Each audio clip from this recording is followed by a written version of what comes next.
दोस्तों, वेदांता की बात करें तो कंपनी की एजीएम का रिजल्ट हमारे सामने आ चुका है। कंपनी ने बहुत सारे प्रस्ताव यहाँ पे पास किए। कंपनी डिविडेंड भी देने जा रही है और इसके अलावा कंपनी कुछ बड़े शानदार फैसले करने जा रही है। आज वेदांता के शेयरों में गिरावट ज़रूर है, लेकिन अब आने वाले समय में कुछ संभावना पॉजिटिव बनने वाली है, क्योंकि काफ़ी जम के शानदार फैसले लिए गए, कुछ बड़े रेजोल्यूशन पास किए गए और चेयरमैन का ज़बरदस्त बयान निकल कर आया है। क्या है उसके मायने, उसको समझेंगे इस वीडियो के माध्यम से। लेकिन फ्रेंड्स, उससे पहले अगर आप पहली बार हमारे चैनल पे आए तो चैनल को सब्सक्राइब कर दीजिए, एक बेल आइकॉन दबा दीजिए ताकि जब भी नया वीडियो बने पहला नोटिफिकेशन आपको मिले। वीडियो पसंद आए तो लाइक से जरूर कीजिए। चलो फ्रेंड्स, वीडियो स्टार्ट करते हैं। मैं हूँ आपका दोस्त SB दवे और हमारे अपने चैनल ऑनलाइन कमाई में आपका बहुत बहुत स्वागत है। सबसे पहले वेदांता लिमिटेड की बात करें तो 260 पर क्लोजिंग थी।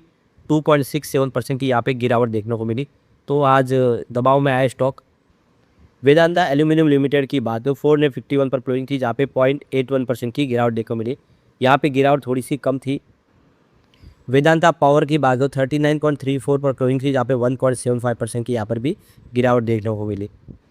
Vedanta iron and steel limited की बात हो 33.32 पर क्लोजिंग थी, जहाँ पे 5% का यहाँ पे लोअर सर्किट लगा।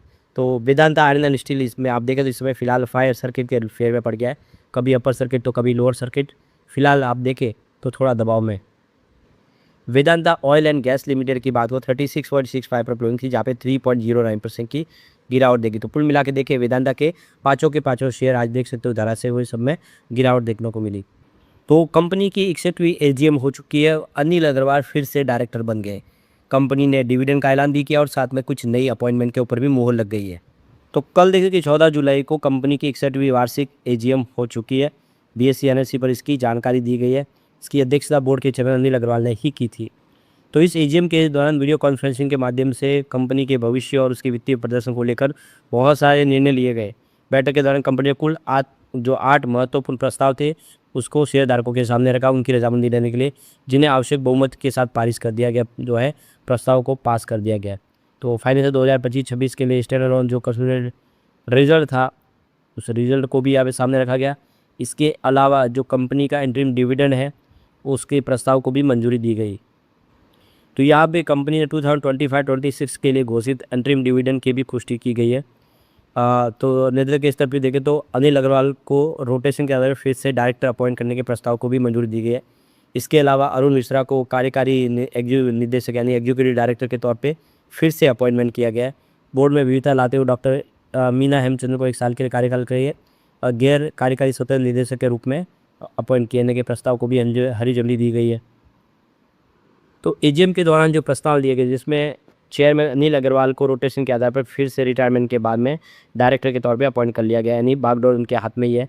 इसके अलावा अरुण मिश्रा जो 1 जून 2026 से 31 जुलाई 2026 तक की अवधि के लिए फिर से एग्जीक्यूटिव डायरेक्टर के तौर पे अपॉइंट हो चुके हैं और डॉक्टर मीना हेमचंद्र उन्हें 1 मई 2026 से 1 साल के लिए देखो कि नॉन एग्जीक्यूटिव इंडिपेंडेंट डायरेक्टर के तौर पे अपॉइंट कर लिया गया है।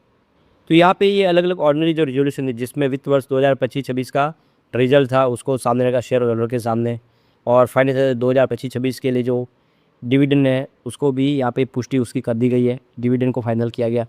ये भी ऑर्डिनरी रेजोल्यूशन था। अनिल कुमार अग्रवाल को फिर से डायरेक्टर अपॉइंट किया, ये भी एक ऑर्डिनरी रेजोल्यूशन के तहत इस प्रस्ताव को पास किया गया। अरुण मिश्रा को यहाँ पे देखो कि फिर से डायरेक्टर के तौर पे अपॉइंट किया गया है, ये एक ऑर्डिनरी रेजोल्यूशन के तहत। फिर मीना हेमचंद्र को इंडिपेंडेंट डायरेक्टर के तौर पे अपॉइंट किया गया, ये स्पेशल रेजोल्यूशन प्रस्ताव था। और इसके अलावा देखो MSK एसोसिएट LLP को ऑडिटर के रूप में अपॉइंट किया गया, ये भी एक साधारण ऑर्डिनरी रेजोल्यूशन के माध्यम से इसको प्रस्ताव को पास किया गया। तो ये देखिए मेसर्स MSK एसोसिएट LLP 61वीं से लेकर यहाँ पे 66वीं एजीएम तक के लिए यानी आने वाले 5 साल के लिए उनको वैधानिक ऑडिटर यानी देखिए ऑडिटर के तौर पे अपॉइंट करने के प्रस्ताव को मंजूरी दी गई है। साथ ही 2026-27 के लिए कॉस्ट ऑडिटर के जो उनकी मेहनताना है पारिश्रमिक है उसको भी मंजूरी दे दी गई है, जो बड़ी बात है। अब इस मौके पे अनिल अग्रवाल का बयान भी निकल कर आ गया है। तो वेदांता के अनिल अग्रवाल ने कहा कि वित्त वर्ष 2025-26 को एक ऐतिहासिक वर्ष के रूप में याद किया जाएगा। इस वर्ष वेदांता ने 1,74,075 करोड़ रुपीज़ का रिकॉर्ड रिवेन्यू दर्ज किया है और 25,096 करोड़ रुपीज़ का अब तक का सबसे ज़्यादा प्रॉफिट और 55,976 करोड़ रुपये का अब तक का उच्चतम एबिटेडा देखा है। यानी हमने एक नया रिकॉर्ड बनाया, चाहे वो रेवेन्यू या प्रॉफिट हो, रिकॉर्ड तोड़ प्रदर्शन किया है। ये सार इसलिए भी ऐतिहासिक है क्योंकि हमने एक ऐसा बदलाव पूरा किया जो हमारे शेयरधारकों के वैल्यू क्रिएशन का काम करेगा, यानी उनको नई वैल्यू मिल पाएगी। उनके अभी तक की जो कंपनियां थी वो सब एक थी, अब अलग अलग कंपनियां अपने हिसाब से आप देखें उनकी वैल्यू को क्रिएट कर पाएगी। तो पर जो है देख सकते हो कि वैल्यू क्रिएशन की परीक्षा को हमेशा के लिए बदल देगा। इस साल हमारा ऐतिहासिक डीमर्जर जो है हकीकत बन गया है। यह भारत में अपनी तरह का पहला डीमर्जर था। इसके तहत एक ही दिन में 4 नई कंपनी स्टॉक एक्सचेंज में लिस्ट हुई और जिसमें से हमने देखा कि एक रोमांचक अध्याय की शुरुआत हुई है। यानी कुल मिला के एक शानदार अचीवमेंट। अब यहाँ पे देखें इस एजीएम के दौरान कंपनी की तरफ से $100 बिलियन का एक बड़ा सपना देखा गया है और इसका मतलब ये है कि इसके लिए ट्रिपल पी का मास्टर प्लान लाया गया है। एजीएम अनिल अग्रवाल की तरफ से एजीएम में चेयरमैन अनिल अग्रवाल ने यहाँ पे 61वीं वार्षिक एजीएम के दौरान का बड़ा ऐलान किया। उनका कहना है कि वेदांता का ऐतिहासिक डीमर्जर के बाद अब असली विकास की शुरुआत होगी। समूह की हर स्वतंत्र कंपनी अपने दम पर वैश्विक स्तर पर दिग्गज बनने की क्षमता रखती है, यानी हर कंपनी ग्लोबल बन सकती है। तो अनिल अग्रवाल ने ट्रिपल पी का रोड मैप पूरा समझा दिया है। तो दिल्ली में आयोजित एजीएम के दौरान अनिल अग्रवाल ने वेदांता अनलिमिटेड विजन पेश करते हुए बताया कि अब समूह पूरा फोकस 3P पर का आगे बढ़ेगा, यानी प्रोड्यूस मोर अधिक उत्पादन, पार्टनर बेहतर है यानी बेहतर साझेदारी, और पर्पज बियॉन्ड प्रॉफिट लाभ से आगे बढ़कर उद्देश्य। इन 3 ट्रिपल पी पर फोकस रहने वाला है कंपनी का। अनिल अग्रवाल ने कहा कि डीमर्जर के बाद बनी 5 कंपनियां Vedanta limited, Vedanta aluminium metal limited, Vedanta oil and gas limited, Vedanta iron and steel और वेदांता पावर, इन हर कंपनी के पास $100 बिलियन की कंपनी बनने की क्षमता है, यानी हर कंपनी $100 बिलियन की कंपनी बन सकती है।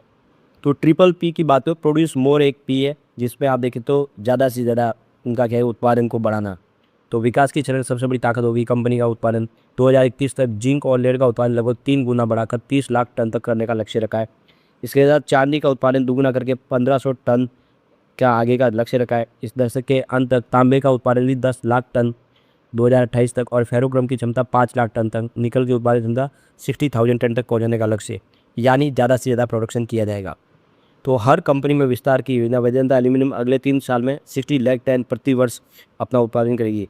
दुनिया में सबसे कम लागत पर उत्पादन का लक्ष्य हासिल करेगी ये company. Vedanta oil and gas 5 lakh barrel प्रतिदिन उत्पादन तक पहुंचाना चाहती है।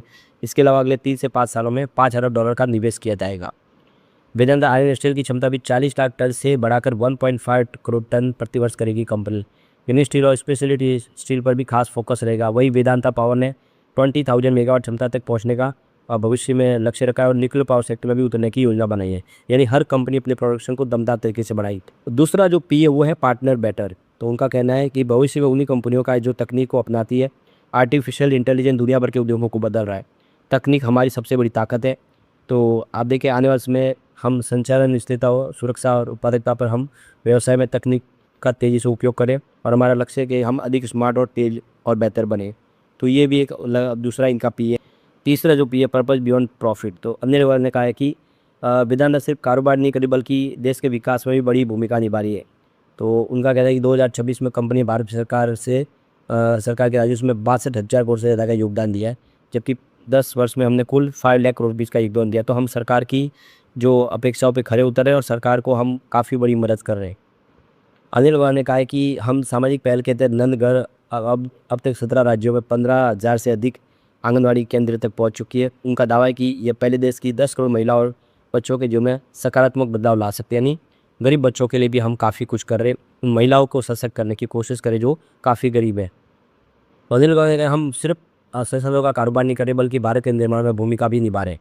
तो देख सकते हो कि सपना काफ़ी बड़ा और ऐसे में हम कह सकते हैं में वेदांता बेहतर कर सकता है। लेकिन फ्रेंड्स, कोई भी इन्वेस्टमेंट करने से पहले अपने फाइनेंशियल एडवाइजर से एडवाइस ले ले या अपना खुद का रिसर्च करे कि मैंने वीडियो आपके एजुकेशनल पर्पज़ के लिए ही बनाया। वीडियो पसंद आए तो लाइक से जरूर कीजिए और चैनल को सब्सक्राइब कर दीजिए। Thank you friends.